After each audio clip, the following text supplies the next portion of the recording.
मैं Irshad Ahmad zoology government college Kota से fish biology के स्टूडेंट्स के लिए ये लेक्चर आप लोगों को मैं ऑडियो करके भेज रहा हूँ। उम्मीद है काफ़ी ये लाभदायक होगा। इसके पहले वाले लेक्चर में मैं फिशरीज़ के बारे में कुछ बताया था, उसी के कंटिन्यूएशन में आज इसको मैं बता रहा हूँ। जैसा कि मैं बताया था लिम्नोलॉजिकल स्टडी। लिम्नोलॉजी एक शब्द है, एक वर्ड होता है जो कि study of lakes and ponds के ऊपर को कहते हैं, और इसके अंतर्गत फ्रेश वाटर बॉडीज़ की स्टडी की जाती है।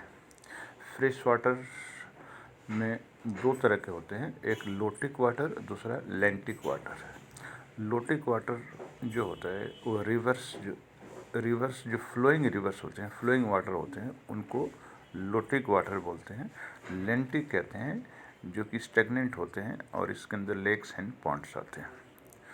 हालांकि दोनों के अंदर अगर फ्लोरा एंड फाना लीजिए तो मोर और लेस कोई ज़्यादा फ़र्क नहीं है, क्योंकि लेटिक और लोंटिक वाटर के फ्लोरा और फाना आपस में बारिश के सीजन में बिल्कुल कन्फ्लुएंट हो जाते हैं, मिल जाते हैं, और दोनों एक दूसरे के लिए इम्पॉर्टेंट इसलिए है कि नेचुरल ब्रीडिंग जो फिशेस की होती है वो लोटिक वाटर में होती है, रनिंग वाटर में होती है।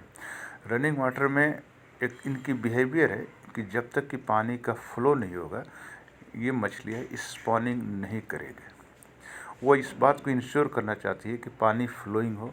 फ्लोइंग मीन्स पानी ज़्यादा हो। फ्लोइंग वाटर में ऑक्सीजन की मात्रा भी ज़्यादा होती है ताकि उनके अंडे को हैचिंग में और हैचरीज के बाद फ्राइज़ और फिंगर के डेवलपमेंट के लिए प्रॉपर अमाउंट में ऑक्सीजन मिल सके। इसी की स्टडी करते हुए, स्टडी मीन्स हैचिंग की इस बिहेवियर की स्टडी करते हुए आर्टिफिशियल हैचरीज बनाई जाती है।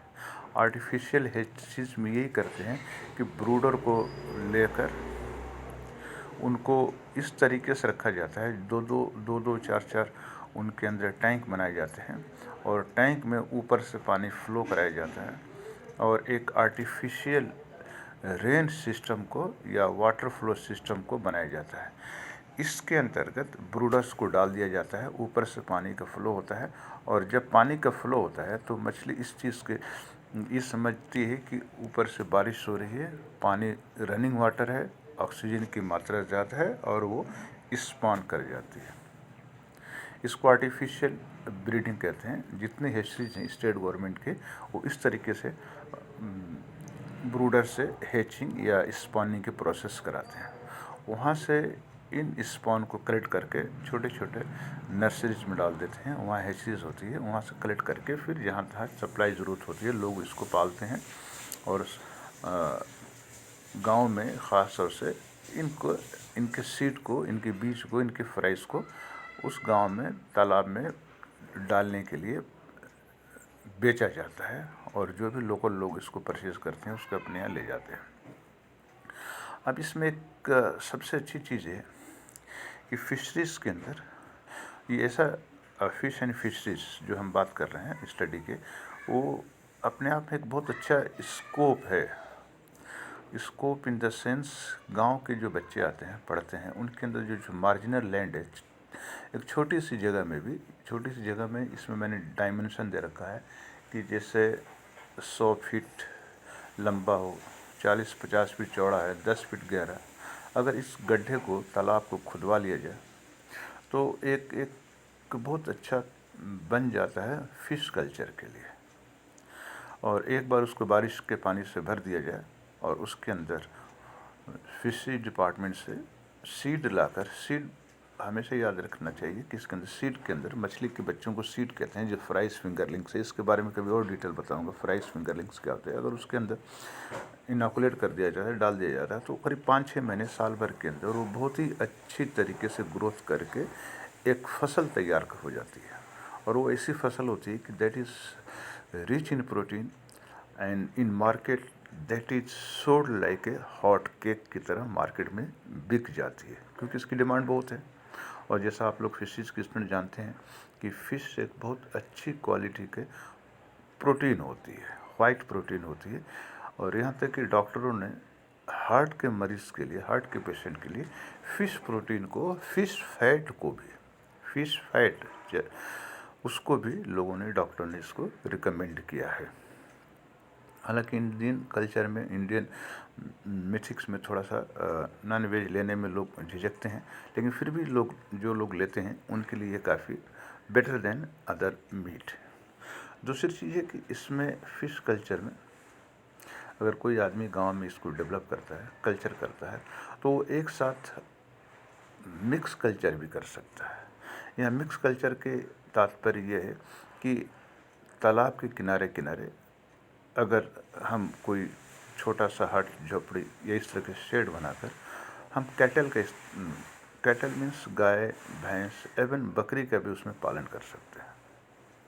इससे फ़ायदा ये होता है कि इनका जो वेस्ट प्रोडक्ट होता है कैटल का, बकरी का, वो उस तालाब में डाल दीजिए और वो तालाब के लिए एक बहुत अच्छा न्यूट्रिशन का काम करता है।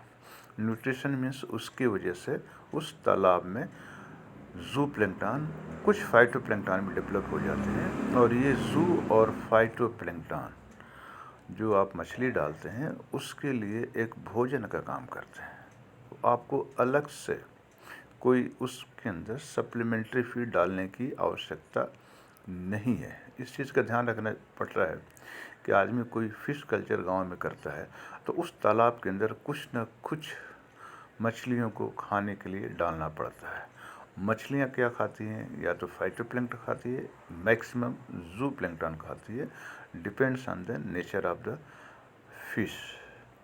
जैसे कि मोस्टली रोहू, कतला वगैरह पाला जाता है तालाबों में, रोहू, कतला और मृगल। इसके बारे में हम और लेक्चर देंगे। तो ये तीनों जो फिश होती है इसको मेजर कार्प बोलते हैं, और इनका मुख्य जो भोजन होता है वो जू प्लैंक्टन होता है। अब सवाल ये है कि जू प्लैंक्टन कहाँ से आता है? जू प्लैंक्टन को डेवलप करने के लिए उसके अंदर मैन्योर की ज़रूरत पड़ती है, खाद की, ऑर्गेनिक मैन्योर। वही ऑर्गेनिक मटेरियल जो बता रहा हूँ कि अगर आप बगल में गाय, भैंस, बकरी पालते हैं तो उनके वेस्ट एक्सक्रीटा को अगर उसके अंदर डाल देते हैं तो that is a good source of manure, और उससे जू प्लैंक्टन काफ़ी अच्छे डेवलप हो जाते हैं। वो जू प्लैंक्टन मछलियों के लिए भोजन का काम करते हैं, और उसी के फीड करके, उसके ऊपर फीड करके मछलियाँ काफ़ी अच्छी ग्रोथ कर लेती है। एक साल के अंदर आप उसको हार्वेस्टिंग करके मार्केट में सेल कर सकते हैं, और फिर वापस नेक्स्ट ईयर या तो वही मछलियाँ ब्रूडर के रूप में अंडे देती है, नहीं तो आप मार्केट से लाकर उसके अंदर सीड डालकर हर साल उस पॉन्ड को आप फिश कल्चर के रूप में यूज़ कर सकते हैं। इसमें सबसे अच्छी बात है कि एक बार आपने पॉन्ड खुदवा लिया, एक बार उसके अंदर लागत लग गई, दोबारा उसके अंदर कोई लागत की ज़रूरत नहीं पड़ती है। अगर आपने सपोज़ के लिए कि गाय भैंस नहीं पालते हैं तो कहीं से भी उस सीज़न में आप उसके अंदर लाकर बाहर से मैन्यूरिंग कर सकते हैं, गाय भैंस की खाद जो है उसके अंदर डाल सकते हैं। इसी को कहते हैं ऑर्गेनिक। एक तरह से ये मछलियों के लिए ऑर्गेनिक फार्मिंग है, क्योंकि कई जगह फार्मिंग करते हैं तो उसके अंदर कुछ केमिकल्स भी डालते हैं ग्रोथ के लिए, लेकिन ये शुद्ध देसी एक तरीके से फार्मिंग होती है, और एक ग्रामीण रोजगार के लिए एक बहुत ही अच्छा साधन है। ख़ास तौर से फिश स्टूडेंट जो है अपने कैरियर का इसके अंदर यूज़ कर सकते हैं। मोस्टली क्या होता है कि गवर्नमेंट के द्वारा जो नेचुरल तालाब होते हैं या जो पहले से तालाब होते हैं उसको ऑक्शन किया जाता है हर साल। स्टेट फिशरी डिपार्टमेंट उसको ऑक्शन करती है, उससे लाखों करोड़ों का आपका रेवेन्यू कलेक्ट होता है। और ये भी, इसमें भी ये लोग ज़्यादातर फिश सीड के ऊपर ध्यान कम देते हैं। ये मान कर चलते हैं कि ऑलरेडी उसके अंदर बारिश के टाइम में जब मछली स्पॉनिंग करती है तो उसके अंदर फ्राइज, फिंगरलिंग आ जाते हैं। साल के अंदर फिर उसके अंदर हार्वेस्टिंग करते हैं वो लोग और उसको मार्केट में सेल करते हैं। इससे भी गवर्नमेंट को काफ़ी रेवेन्यू होता है, और जो कॉन्ट्रैक्टर होते हैं वो भी अच्छा पैसा कमा लेते हैं, प्लस कस्टमर को अच्छी क्वालिटी का प्रोटीन मिल जाता है। पर इसमें एक चीज़ है जो ख़राबी मैं मानता हूँ कि उसके अंदर सीडलिंग्स, बच्चे, फिश फ्राइज वगैरह को ध्यान कम देते हैं और वो डालना। वो उस हिसाब से नहीं डालते हैं। कई बार स्टेट गवर्नमेंट की फिशेस में होता है कि उनको बच्चों को आइडेंटिफाई करना मुश्किल होता है फिश फ्राइज़ को। ये लोग मोस्टली नदियों के किनारे से जो स्पॉन है उसको कलेक्ट करके उसको फ्राई डेवलप करके और उसमें उसको ये लोग सेल करते हैं। उसमें नुकसान ये होता है कि कुछ ऐसी मछलियाँ भी आ जाती है जो कि कॉर्निवरस होती है, कैट फिशेज वगैरह होती है, वो भी फ्राई, उनके बच्चे भी आ जाते हैं और उस तालाब में डालने के बाद उस तालाब को दूसरे मछलियों को ये लोग नुकसान कर देते हैं। इसलिए फिश सीड डालने से पहले इस बात का इंश्योर हो जाना चाहिए कि जो आप फिश सीड डाल रहे हैं वो एक कमर्शियली मेजर कार्प का हो, कतला, रोहू, मृगल का हो। अगर आपने कैट फिश का डाल दिया, स्नैक हेड फिश का डाल दिया, चाहे दूसरी कार्निवरस फिशेस का डाल दिया, तो वो बाद में चलकर वो दूसरे मछलियों को नुकसान पहुंचाते हैं, ख़ास तौर से उनके बच्चों को पूरी तरीके से डिवोर कर जाते हैं। ये फिश कल्चर आपको जो मैं ये बता रहा हूँ, ये अपने आप में एक बहुत ही अच्छा खासा कारोबार होता है, पर्टिकुलरली साउथ इंडिया में कोस्टल बेल्ट के अंदर। वहाँ पर कोस्टल बेल्ट में लोग दो ही चीज़ को खाना पसंद करते हैं, राइस प्लस फिश। ये एक बार और कह रहा हूँ, राइस प्लस फिश, चावल और मछली।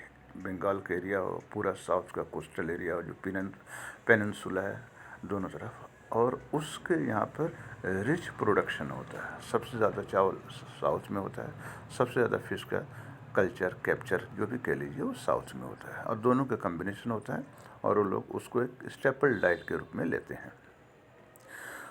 उसमें वहाँ पर आप देखेंगे कि वो लोगों की टेक्निक ऐसी होती है कि फार्मर्स जो होते हैं उनके खेतों में वो राउंड द ईयर, यहाँ की तरह नहीं रबी खरीफ जायद इस तरह की फसल नहीं बोलते हैं, वहाँ पर राउंड द ईयर आपको पैडी की, चावल की फसल ही मिलेगी। और चावल की फसल ऐसी होती है कि पानी के, उसके अंदर पानी ज़्यादा चाहिए और पानी कम से कम 1 फीट 1.5 फीट तक लगा रहना चाहिए। 2 फीट तक भी हो सकता है, लेकिन 1-1.5 फीट आइडियल पानी होता है।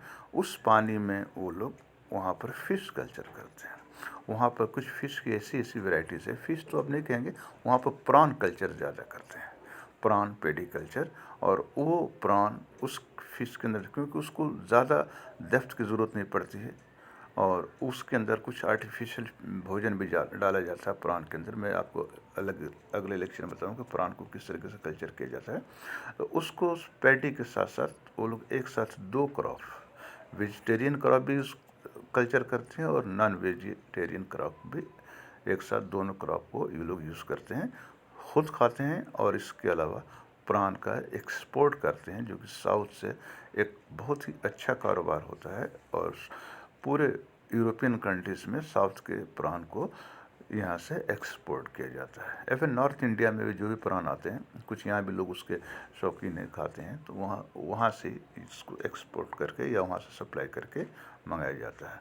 तो एक साथ वो 2 फसल को बहुत आसानी से ले लेते हैं और सेल्फ सस्टेंड होते हैं। अगर 2 चीज़ मिल जाती है उनको, कार्बोहाइड्रेट मिल जाती है और अच्छी क्वालिटी का प्रोटीन मिल जाती है, तो उनकी डाइट एक तरह से कंप्लीट हो जाती है। प्लस एक्सपोर्ट करके चाहे दूसरे सोर्स से भी अच्छा खासा एक अपने इकोनॉमिकली, आर्थिक रूप से ये सुदृढ़ भी हो जाते हैं। ये फिश कल्चर जो है, ये यहाँ पर जो बच्चे पढ़ते हैं ख़ास तौर से उनके लिए मैं कहूँगा कि फ़िश जो आप पढ़ते हैं, फ़िश बायोलॉजी पढ़ते हैं, इसको आप एक्सप्लॉइट करिए, इसके नॉलेज को आप ये करिए, बढ़ाइए। और कुछ नहीं तो इसके अंदर स्कोप इतने होते हैं कि आप एक छोटे से पॉन्ड में, छोटे से तालाब में अगर आप फ़िश कल्चर नहीं करना चाहते हैं तो सीज़न में, ख़ास तौर से रेनी सीजन में, आप फ़िश को, ब्रूडर को लेकर उसके अंदर आप स्पॉनिंग करा सकते हैं, उसके बच्चों को, सीडलिंग को भेज सकते हैं। क्योंकि अभी भी इस एरिया में जो फिश सीड है वो कहीं दूर दूर से आते हैं, कलकत्ता से आते हैं, जहाँ से आप मार्केट देखिए कि फलाना फ्रॉम कलकत्ता से आता है, आप यहाँ से खुद लोकली डेवलप करके लोकल लेवल पर इसकी अच्छी सप्लाई की जा सकती है और अच्छे से ब्रूडर लेकर उसको की जा सकती है। इसकी ट्रेनिंग भी होती है, स्टेट गवर्नमेंट इसके बच्चों को ट्रेनिंग भी देती है। उस ट्रेनिंग से आप छोटी सी जगह में इसको अच्छी तरीके से कल्चर करके आप इसको अपना एक छोटा सा बिजनेस बना सकते हैं, आत्मनिर्भर बन सकते हैं। Thank you very much.